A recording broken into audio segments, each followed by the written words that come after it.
Donc c'est l'article 24 qui pose problème puisqu'il empêchera ou au moins dissuadera les journalistes de filmer les policiers en exercice. Et d'ailleurs, avant même que cette loi soit votée, on en a eu la preuve pendant cette manif. Youmni, tu es allé la filmer. Ça se passait donc derrière l'Assemblée, place Édouard Herriot. La manif s'est éternisée une fois la nuit tombée.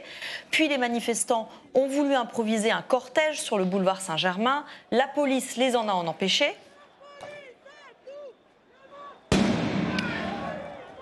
Avec la fameuse stratégie de la NAS, du gaz lacrymo a été abondamment lâché.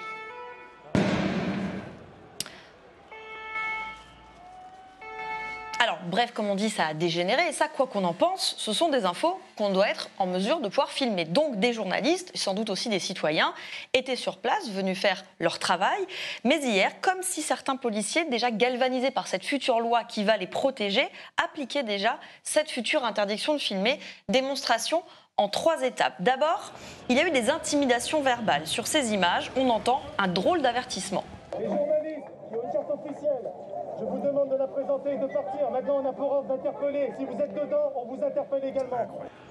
Idem pour le journaliste Clément Lano qui filme en dehors des tensions et en étant identifiable et pourtant menace et dialogue de sourds. Non mais monsieur, c'est pareil pour tout le monde.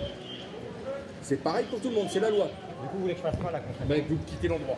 Mais c'est mon travail. Vous voulez m'interpeller? Oui, monsieur, un ordre de dispersion a été ordonné. Mais on est journaliste, j'ai une carte de presse. Oui, monsieur, c'est valable pour tout le monde, y compris pour les journalistes.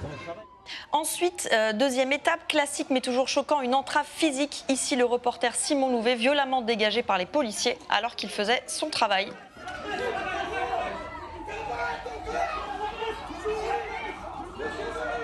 Il avait une carte de presse, mais qu'en serait-il s'il n'en avait pas eu? Enfin, dernière étape, la neutralisation totale. Ici, c'est la photoreporter Anna Nelson qui est carrément interpellée.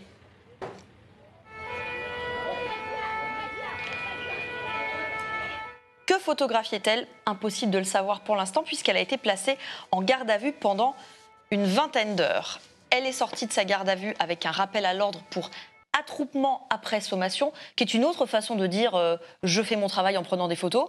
Voilà donc des exemples comme ça, on en a bien d'autres. Par exemple, un journaliste de France 3 a aussi été interpellé et placé en garde à vue au grand désespoir de sa rédaction. Et là, vous vous dites, oui, c'est encore Mediapart, contre la police, qui milite, etc. Eh bien non, la défenseure des droits, tout récemment nommée par Emmanuel Macron, elle aussi s'inquiète. Elle avait déjà rendu un avis très critique sur cet article 24 et sur la loi sécurité globale. Eh bien, elle a récidivé hier.